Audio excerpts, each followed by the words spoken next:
దేవుడేమనుకుంటున్నాడు? ఒక మాట చెప్తా మీకు. 10,000 మంది నీకెళ్ళి చూసి భక్తుడు భక్తుడు భక్తుడు భక్తుడు భక్తుడు భక్తుడు అంటే నువ్వు భక్తుడు అవుతావా? రైట్. 10,000 మంది నీకెళ్ళి చూసి నువ్వు భక్తిహీనుడివి భక్తిహీనుడివి భక్తిహీనుడివి అంటే భక్తుడు కాకుండా పోతావా? 10,000 మంది నీకెళ్ళి చూసి దద్దమ్మ దద్దమ్మ దద్దమ్మ దద్దమ్మ, చేతగానోడు చేతగాంది, అసమర్థుడు అసమర్థురాలంటే అట్లా అవుతావా?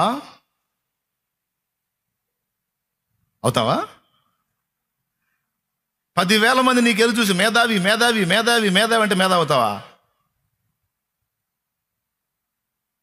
మరి ఎందుకంటే జనాలు మాటలు పట్టుకొని ఏడుతారు కొంతమంది, నాకు అర్థం కాదు. నన్ను ఇలా అంటున్నారు ఇలా అంటున్నారు ఇలా అంటున్నారు ఇలా అంటున్నారు. నీ బొంద పద్దాకలు ఎలా అంటున్నారు, వాళ్ళు ఇలా అంటారు వీళ్ళు ఎలా అంటారు అని వాళ్ళకెళ్ళి వీళ్ళకెళ్ళి వీళ్ళకెళ్ళి వాళ్ళకెళ్ళి చూసి ఆత్మహత్యలు చేసుకునే వాళ్ళు ఉన్నారండి. ఆ జబ్బులు తెచ్చుకునే వాళ్ళు ఉన్నారండి. కుమిలి కుమిలి గందరగోళంగా ఏడిసి బీభత్సం చేసేవాళ్ళు ఉన్నారండి. వాళ్ళు అలా అన్నారు వీళ్ళు ఎలా అన్నారు, వాళ్ళు అట్లా వీళ్ళు ఇట్లా, నా బతుకంతా నవ్వులు పాలైపోయింది, నా బ్రతుకు ఇలాగైపోయింది అలాగైపోయింది అలాగైపోయింది ఇలాగైపోయింది. ఒక మాట చెప్తా, 100 మంది 100 రకాలుగా నీ గురించి మాట్లాడి నీ పరిస్థితిని వాళ్ళు ఎవ్వడు మార్చలేడు.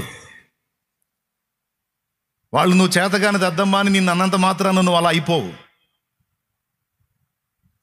అర్థమైందా? ఒరే నీకు ఓ గర్వం రో, నీకెంత గర్వం అంటే అంత గర్వం. ఆ చిన్న మందనేమి చేసితివి? అన్నేమన్నాడు? గర్వపోతు అన్నాడు. సౌలేమన్నాడు? నువ్వు బాలుడిరా పిల్లోడు అన్నాడు. గొలియాత్ గాడు ఏమన్నాడు? ఒరే నువ్వు తిక్కలోడివిరా, కర్రను తీసుకొని వస్తున్నావు, నేనేమన్నా కుక్కను అనుకుంటున్నావా అన్నాడు. అందరూ తలా ఒక మాట మాట్లాడారు.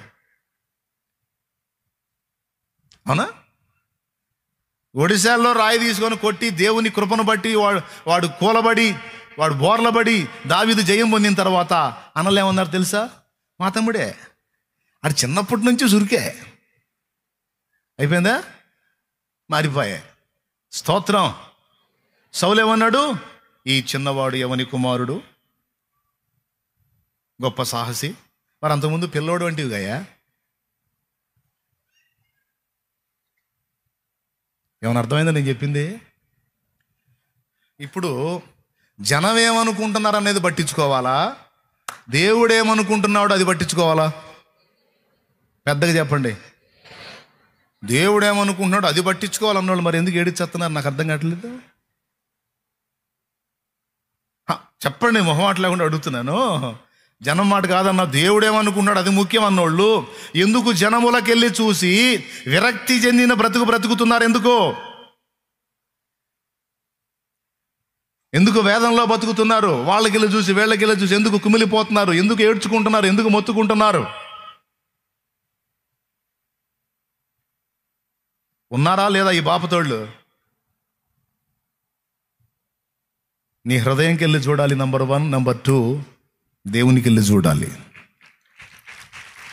మొట్టమొదటి ఎడు చూడాలని చెప్పి నీ హృదయం జాగ్రత్తగా చూసుకోమని చెప్పాను. నంబర్ 2, ఆయనకి వెళ్ళి చూడాలి. ఆయన ఏమనుకుంటున్నాడు అన్నది ముఖ్యం. ఏమండి, కొంతమంది నిన్ను తృణీకరించవచ్చు, నువ్వేందో అర్థం కాక నేను తేలిగ్గా మాట్లాడవచ్చు, అర్థమయ్యే నాటికి అర్థమైద్ది. అంత మాత్రాన నువ్వు ఆందోళన పడి ఏదో గందరగోళం కావాల్సిన అవసరంలా. ఎవరో ఒక చెల్లి వచ్చి నన్ను పట్టుకొని ఏడుస్తుంది, పరిచారకులు నన్ను ప్రశ్నించారన్నా అని. నేను పిచ్చిదాన్న, నీ విలువ అర్థమైనప్పుడు వాళ్ళే నిన్ను సన్మానిస్తారు, బాధపడవాకని చెప్పాను నేను. దానికే గందరగోళం అవ్వాల్సిన అవసరం లేదు. ఇప్పుడు నేను వెళ్ళి నిలబడ్డాను ఒక దగ్గర, వేసిన కుర్చీ తీపిచ్చాడు ఒక ఆయన. మాట వరుస చెబుతున్నా. అప్పటిదా అక్కడ ఉన్న కుర్చీ పక్కకు పెట్టించాడు. ఎందుకు? నన్ను నిలబెట్టాలని. నేను అలిగి తుస్తుని రావచ్చు, నేను రాలా, అక్కడే నిలబడ్డా. ఎందుకు? పై ఇంటికి వచ్చి ఏడ్చుకోవచ్చు, వేసిన కుర్చీ తీపిచ్చాడు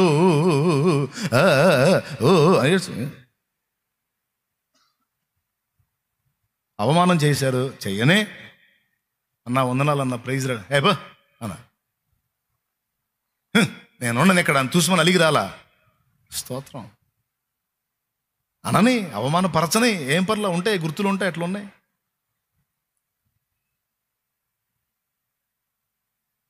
ప్రార్థన చేసుకుని మందిరంలో అట్లా అడ్డం పడ్డా, లే లే ఇది పండుకునేది, లే ఇంటికాడ పండుకపో, లే బయటికి పో అన్నాడు. ఎవరినే? ఏం పర్లా, నా కిరీటమే కింద పడలా, దాని గురించి నేనే ఏడిసి మొత్తుకొని గందరగోళం అయిపోలా. ఆకాశం వైపు చూశాను, దేవుడు ఏం మాట్లాడుతున్నాడు. ఇప్పుడు నన్ను గురించి దేవుడు ఏమనుకుంటున్నాడు అది నాకు ముఖ్యం, కానీ వీళ్ళు ఏమంటే నాకెందుకు? మరి దేవుడు ఏం చేశాడు? అరే ఇంత తృణీకారాన్ని ఓర్చుకోలేరు, ఇంత తిరస్కారపు మాటను తట్టుకోలేరు. అరే రే రే రే ఏదన్నా అంత మాట తగిలిందంటే లోపల పాటు ముసుకేసుకోవటం, సీదేయటం. ఏం బతుకులో ఏమో నాకు అర్థం కాదు. నాకేదో అయిందని కాదన్నయ్య, తల ఒక మాట అంటుంటే అసలు చచ్చిపోవాలనిపిస్తుంది అన్నయ్య. పనికి మాలిందన్న నువ్వేం విశ్వాసం నాకు అర్థం కాదు. చచ్చిపోవాలనిపి దెయ్యం ముఖం వేసుకొని దులిపేయటం నేర్చుకోమని దేవుడు చెబుతుంటే ఇలా అంటున్నారు. అలా పట్టించుకోవద్దు. దేవుడు ఏమనుకుంటున్నాడో, నా హృదయాన్ని దేవుడు చూస్తున్నాడు, నా జీవితాన్ని దేవుడు ఎరుగును.